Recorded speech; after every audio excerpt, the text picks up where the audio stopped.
Hey, everybody, welcome. So excited. Stop scrolling. Come back. Come back. Okay, fantastic. You're going to want to stick around for this conversation. As I said, it's a dynamic person here we got. So let me do a proper introduction and then we'll take it from there. Today's guest is a dynamic leader and social justice advocate. She's a highly sought after social justice thought partner recognized for her passion, activism, and unapologetic talk around anti racist community building and healing. With a diverse background spanning industries like college administration, media, public relations, government service, television, radio production, and entrepreneurship, her work has touched countless lives locally, nationally, and internationally in Ghana and South Africa specifically. Melannie is the creator and executive producer of both the People's Gathering, a Revolution of Consciousness conference, and the People's Golf Gathering, Out of Bounds Conversations About Race, both professional development learning experiences that focus participants on anti-racist skill building. In 2018, she was awarded the Greater Tacoma Peace Prize for lifetime achievements in racial reconciliation. Her documentary about her trip to the Nobel Peace Prize ceremony, Peace Queen, won a 2021 National Academy of Television Arts and Science Northwest Emmy. Wow. Please join me in welcoming Peace Queen herself, Melannie Denise Cunningham. Welcome. Hi. Oh my gosh. Boy. All right. Thrilled that you're here. So a little backstory. You and I have been working together on one of your events that we just mentioned, which is how we cross paths. I've been hosting this show. It's about building strong networks and relationship building and leadership. You're all about these things. So let's kick this off. How do you define leadership? And when did you realize you had the skills to lead? Whoa. Okay. So that's tough. When I think about leadership, I'm thinking about followership, if that makes sense. Like, who's following me? Okay. Or even who wants to follow me. And so I need to be in purpose about how I'm living so that I can create opportunities, right? Manifest them that people want to be a part of. And then I turn around and people are following me. I mean, it's just that. Yeah. Does that make sense? It does. Okay. I think what you're saying is that you're constantly trying to create the possibilities that would draw people to you by living like you're living that truth. And then people who are attracted to that they follow you. And that's how suddenly you're like, I'm a leader. Oh, look at that. I'm a leader. Oh yeah. How about that? So when did you start to realize you had this sort of this skill, this ability to pull people together? When did that first start kind of popping up in your life? Oh, see, so I have a podcast too, What Say You? And we interviewed my mom not too long ago. And my mom said that I came out the womb leading, basically. And my sister says that I was bossing her around from when she was the baby. So I would say it's just a natural thing. But I can tell you that I got my hustle on. I knew that the hustle entrepreneur part was there probably when I was 11 or 12, and we lived in Hawaii. And I ended up organizing a show. So I knew that promotion and entertainment. I organized a show of all the kids in the neighborhood to do the hula and stuff. And we charged their parents to come. Okay.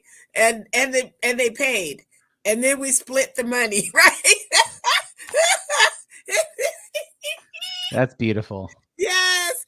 And so looking back, right, in reflection, because I just got into my mid 60s. I'll say it like that. It's hard for me to say the numbers these days, but it's coming. And so when I think back on it, and you're asking me this question, it's in me. And then it just develops and escalates, and now it's really on steroids. I'm having a blast making stuff up. Oh yeah, yeah, and people are following you. Well, you're one of those people where the through line from who you were to who you are today, it's there, right? You've always been this person, and I'm wondering whether you were attracted to any kind of formal leadership roles as a kid. were you running for office? Did teachers sort of Mhm. seek you out to take on projects or to lead students in some way? Like, how did this manifest in those early primary school age, years? Yeah. Yeah. Well, I can go back to high school. I was president of the Black Student Union. We called it the Afro Club back then. And we had good years. We figured out, what our role was at that time, and really about community building and crossing cultures and standing in our own power. We were proud to be Black, so we weren't trying to be white, and we were trying to help our white classmates, because our school was very integrated, understand, who we are, and that the world revolves around everybody and not just whiteness. I mean, we had that back then. And then I went to college, and I went to Washington State University in Pullman, and I'm on the books and the records there as being one of the founding members of Delta Sigma Theta Sorority Incorporated on that campus, which is a Black female sorority. We're about scholarship, sisterhood, and service, right? And that was back in the 80s. So I'm the first all kind of stuff. The first, let's see, I started the first Martin Luther King Jr. celebration in the city of Tacoma that turned out to be one of the largest indoor celebrations for Dr. King's life, right? I'm the firstborn, first. Do you So, think you were, did those opportunities just sort of fall in your lap? Did you seek them out? Like, did you say, oh, well, I know how to get this done? Like, how do you end up constantly at the front of that line, taking the helm? okay, I would say, because I'm clear about my purpose in life. I've taken the time to do the work and be still to say, okay, why am I on this earth and how am I called to serve? And so by doing that, I can be purposeful about my daily walk. You and I both have the same 24 hours. I got mine, you got yours. You don't have any more than I do. Okay, so it's our choices, how we choose to spend that time. And some of us are getting real smart with technology that, like, you know what? I can hire out my administrative work on the continent. I can hire out in Ghana, or I can hire out in South Africa, because they're like 10 hours ahead. So while I'm asleep, they're doing this. I get up. Okay. I mean, we're starting to I've been like this. Let me just say it. You take me all off on a tangent. I just think it up, and I make sure it's fun, because I don't do anything anymore that's not fun. It may turn out to be challenging. I might have to deal with some stressful situations, but at the core of it, is it fun? Is it joyful? And what I can say to people, and what I'm studying in my, I'm getting my PhD also, and I'm looking at socialization and liberation. And when you look at socialization, Robbie, we didn't have a choice in terms of who we were. We were born in this world. Our socialization began by who we were born to.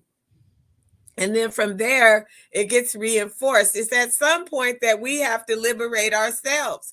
And so when you're liberated, inside the core of who you are is joy. And Yeah. so to answer that question, I just come from that space. Will it bring me joy? Will it bring joy to others, joy to the world? That kind of centering. Yeah. Yeah. It sounds like you have like a screen or a litmus test for what you say yes to, and then you Yes. wholeheartedly say yes to it, Yes. even when Yes. it's challenging. Exactly. It's Yes. not a can I do this? It's is this gonna feed me? Is this a joy that I'm seeking? Is this gonna provide that for the world? Yeah. I'm curious, like, okay, I'm gonna go back again a little bit to like 11, 12, 13 years old, right? Like, so Yes. you're this kid, you're organizing your neighbors' kids, you're charging your neighbors' parents. It's awesome. I was very entrepreneurial as a kid. I love this story. What did you think your job or career was going to be growing up at that point? Which, we don't have a huge worldview, but what did you think life was going to be for you? Yeah. I started saying early on that I was going to be a pediatrician. Okay. I mean, that when people said, what are you going to do? I'm going to be a doctor. I'm going to be a pediatrician. I'm going to be a pediatrician. I said that for a long time. And then when being a pediatrician became a real thing, like you actually have to prepare to be one, not just say it, but you got to do some stuff. Then I figured out that stuff when I started taking the science classes. And I remember we had to dissect the cat. They brought the cat home. Oh my gosh. And I got sick to my stomach. I couldn't stand the formaldehyde smell or whatever that was. And it just became obvious that pediatrician wasn't going to work. So then I go to college. I'm laughing because I laugh at myself. I'm so tickled by this. I'm in college and been there for 6 years now, right? And my dad calls up and he's like, baby girl, you've been at that school long enough to have some kind of paperwork. So what are you doing? And he goes, I'm not going to pay for you after this anymore. So long story short, I went to school for 6 years to get a degree in general studies. Mm-hmm. And so, and so it was like, and he was very proud. yeah, general studies. What is that? And so I'm telling you, I carried this little cloud of shame for a while. This is real talk, because it's like, what is general studies for real? Because people are like, oh, I majored in sociology or I majored in psychology. You know, they had a discipline, but the general studies discipline wasn't quite developed at that time, and it was just an accumulation of credits.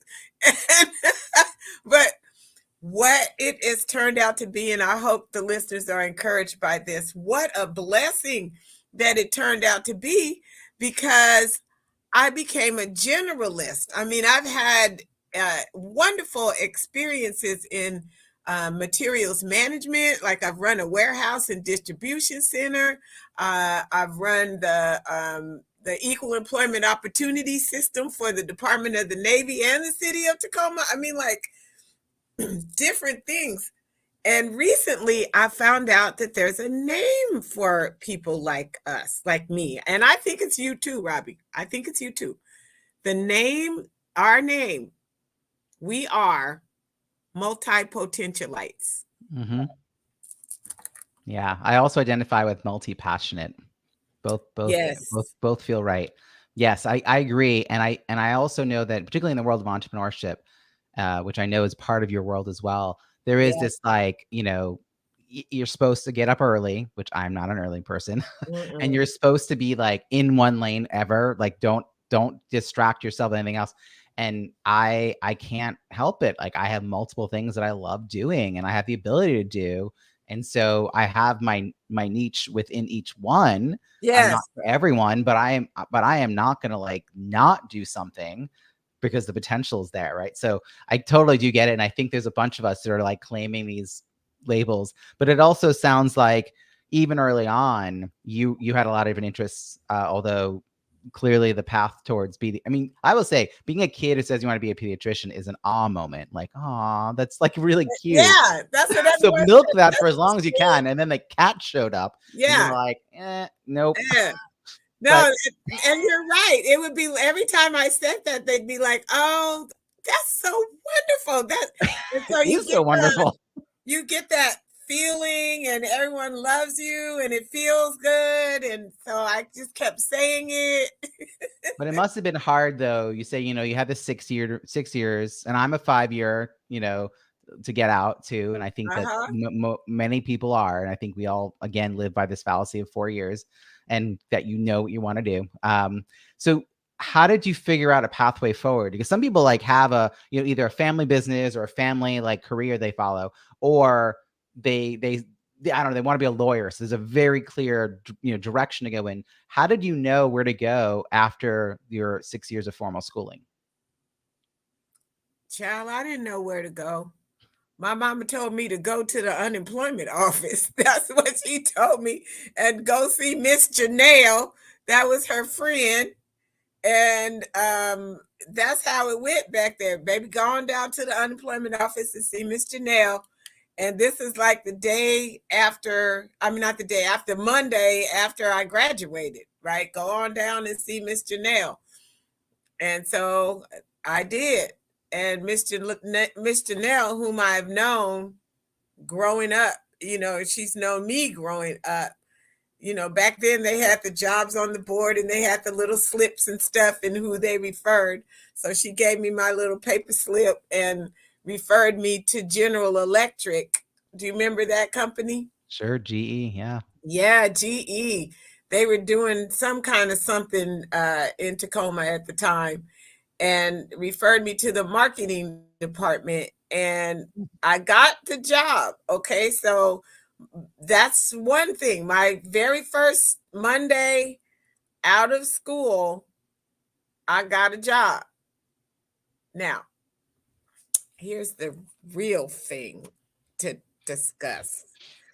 How long did I keep the job? Okay. So that part. So I get this job. This is my first job. I mean, my first real job. And back then they had the time clock. You remember, like a real punch cards. a Yeah. punch card time clock. Mm-hmm. And so I'm supposed to come to work at 8:00. And so mine would be like 8:02, 8:01 sometimes. Never past 5, but in that range. And so I got fired because I didn't come to work at 8:00. Well, I mean, this is not taking into account Black people time. Like you're on Oh time. my gosh! You were there at 8:02. I mean, that's perfectly Robbie, on time. do you understand me? Okay, I'm going to give you the culturally literate badge, okay, that you understand this as a white person. Yeah. That there is God, such a thing. I can't like, and that they're holding you to account, like as if we all have the Yeah. same clock, therefore we all Yeah. have to show up at the same Oh time. my goodness. And probably some of your listeners are saying, what? There's Black people time? Mm-hmm. Yeah, but it is a flow. It is not okay. Time, the whole time concept is racist, right? And it's just in this particular case, let me just say, I told my dad I got fired and I'm whining and I'm like, Daddy, they fired me because I'm Black. And my dad said, no, baby, they fired you because you couldn't come to work on time. That's what they said, right? That's the rule. You knew it. And right then and there, the lesson that I learned, Robbie, was I will never have a job that I have to punch a time clock again. No, not that I have to change who I am. It's like, look at this system. If this system values this, then I don't want to be a part of that system. Well, and there's probably a way in which they're reading into your lateness as having meaning that you're not meaning it to have, right? Yeah. They're seeing it as insolence or unprofessional or whatever, disrespectful or not ready for a job. I don't know, right? They're placing a lot of judgment on those few minutes on the 2 minutes, which tells you about the whole system that they're in. I totally agree. So how do you bounce back from that? Because the path that you ended up on, I mean, when I was reading your intro, someone actually wrote in the comments, very impressive. So wow. I will tell you, like, you're very impressive. So no one would think these beginnings you're describing sound not like you were, handed anything. And the reason you are where you are today was just assumed it was going to happen. How did you get on this particular pathway that led you to taking on these opportunities, these leadership roles, being respected for who you are? Okay, that's a big question. So let me just put it in context. I have to remind listeners that I'm a Black woman, okay? And that is important to say out loud, because being a Black woman working in predominantly white spaces my entire career has been traumatizing. I'm going to say it's a fight every day, a fight every day. And even when you're at the top, even when you're running things, in charge of stuff, it's if you got to watch your back all the time. And so then you get tired. And when I was talking about that socialization and liberation, I liberated myself from that stress. And I even say to it as refer to it in the context of a plantation. Okay, so I've liberated myself from the plantation mentality and system, where someone is controlling your destiny. I'm not trying to minimize the actual plantation sufferings that happen. Please, no, not at all. But I'm looking at it again as a system of where I was working. I had to free myself. And so when you said, how do I get on this path?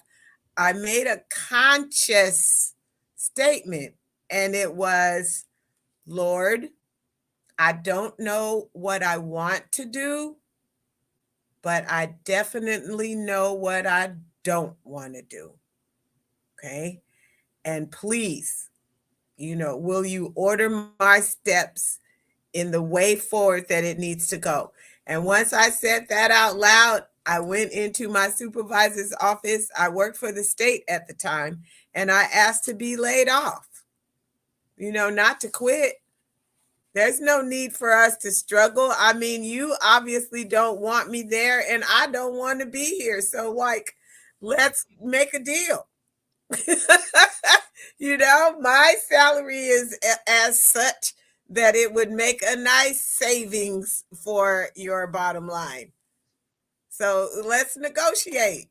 So anyway, I negotiated myself right on out of there, and I have not looked back. And how many years ago is that? Just to give us a time frame. That was 1997, 98, something like that. Yeah. So we're 25 years ago, and you didn't know what was next in the path, but you knew you were not on the path you wanted to be on, and you needed to release yourself from the current circumstances to be able to find new ones. For them to come. I mean, if your cup is full, there's no room. Yeah. What were the ways you explored? Did your network help you? Did you who'd you lean into in that moment to start to figure that out? Oh, it was very easy. My girlfriend, Janet, at the time was she received her blessing to get an appointment as an executive with McDonald's South Africa.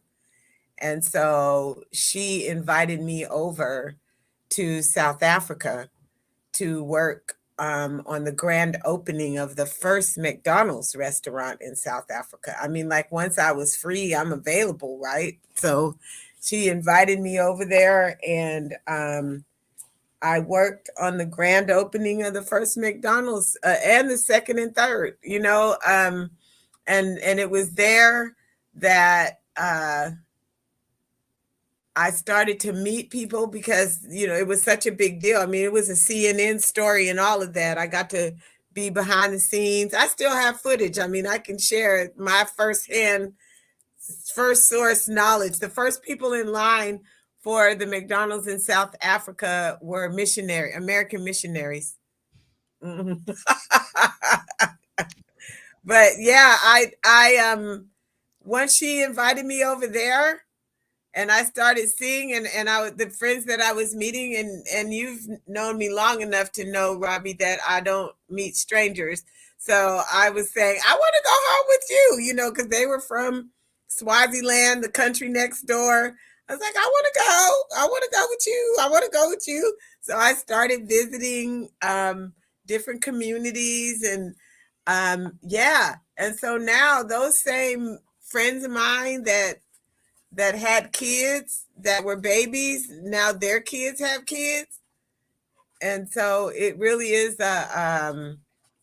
yeah, it's been an ordained, I'm gonna just have to say it like that, ordained, organic, following my interest wherever the path has led me. So yeah, I'm Yeah, pretty I grateful. mean, it seemed like you said, you closed a door and sought out what came next, and getting to work with someone who knew you, and you were able to use these skills you had in service of this amazing project. I'm also curious, given how race has been such a big part of the work you're doing, how spending time not just visiting, but living in another country and how they relate to race influenced how Mhm. you saw America. Because when you're in it, it's a little harder to name, but when you step out of it, you now see it differently, I'm assuming. Yeah. Yeah, no, you're spot on with that. Let's see. Well, it depends on where you are. Okay. Now, South Africa, seriously, if I just blindfolded you, if you hadn't been there, and just blindfolded you and plopped you in Cape Town, in the middle of Cape Town, you would think you were in San Diego somewhere. Or if I dropped you in Sandton, or, in Johannesburg, you think somewhere on the East Coast. I mean, it's just that developed. And so I just lost my train of thought, Robbie. What was I Well, I was asking? just wondering how it changed your perspective of race in the US. Yeah, so That's yeah, interesting. so when I'm in South Africa, my perspective is still on guard because they have apartheid and their whole history there. So it's still on guard. But like when I'm in and the same goes for Namibia. Namibia, next door to South Africa, they got a lot of German people, and it's a lot of white people in both of those places.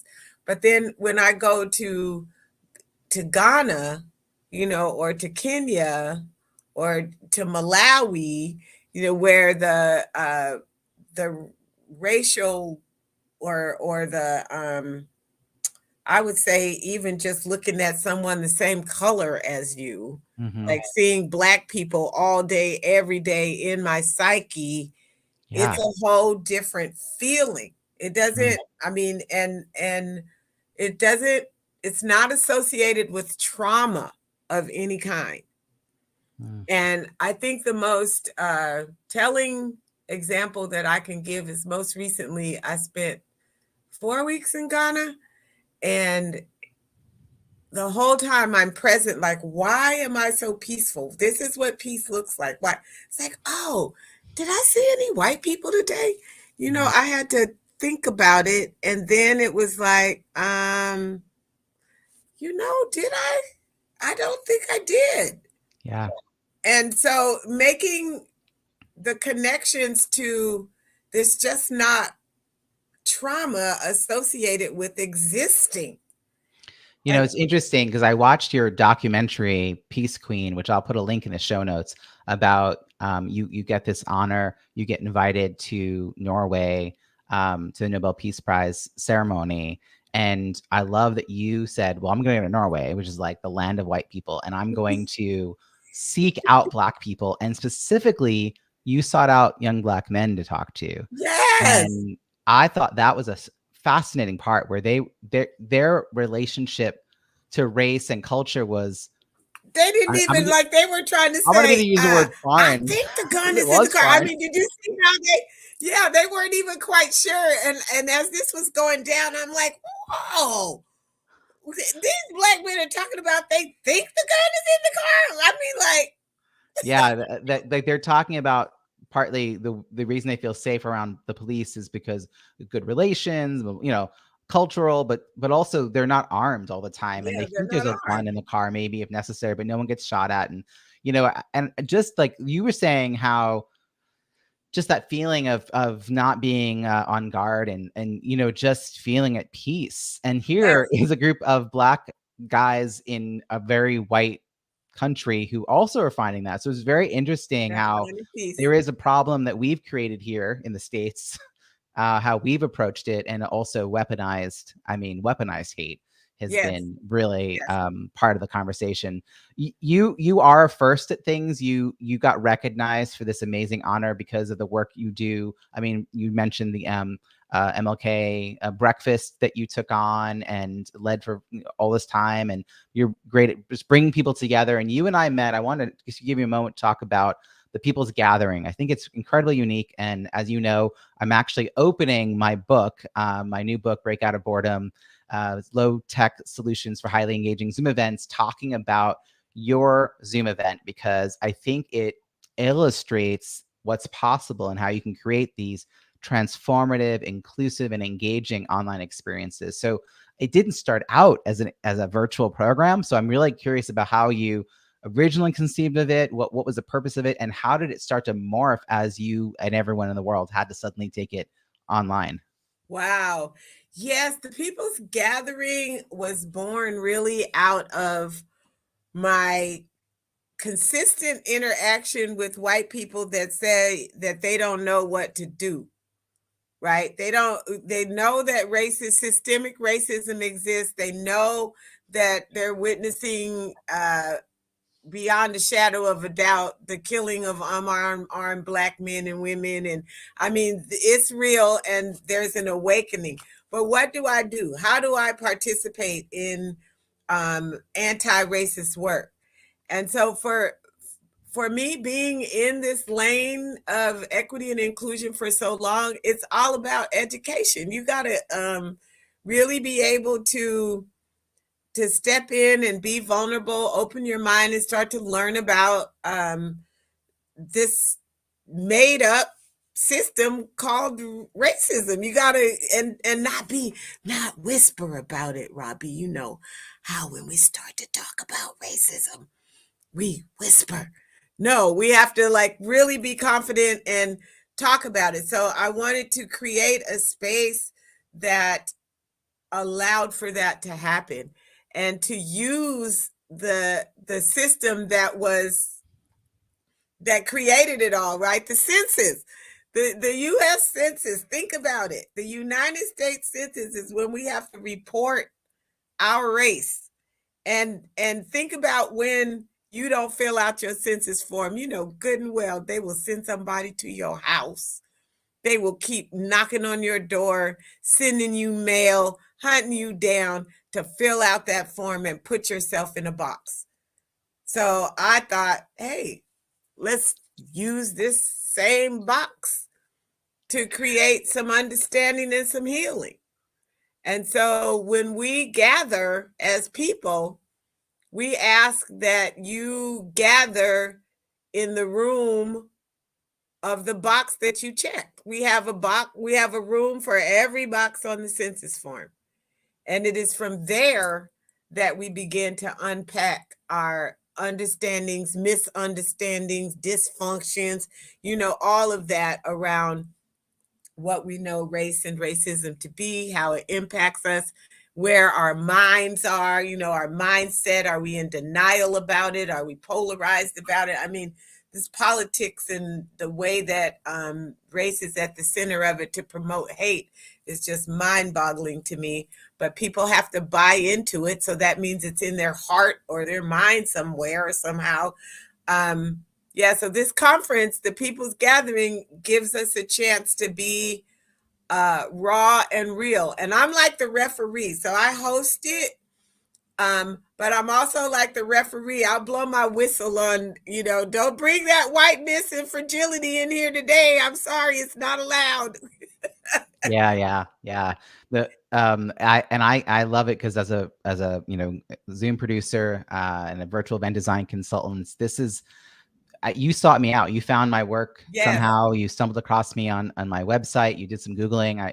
I'm so grateful that my work is out there in such a way that was possible, and that it was such a good match, because I feel really called to supporting mission-driven work and what you're doing, and getting to be behind the scenes, doing the technical stuff, supporting the facilitators, helping them get ready to hold the space that we're doing.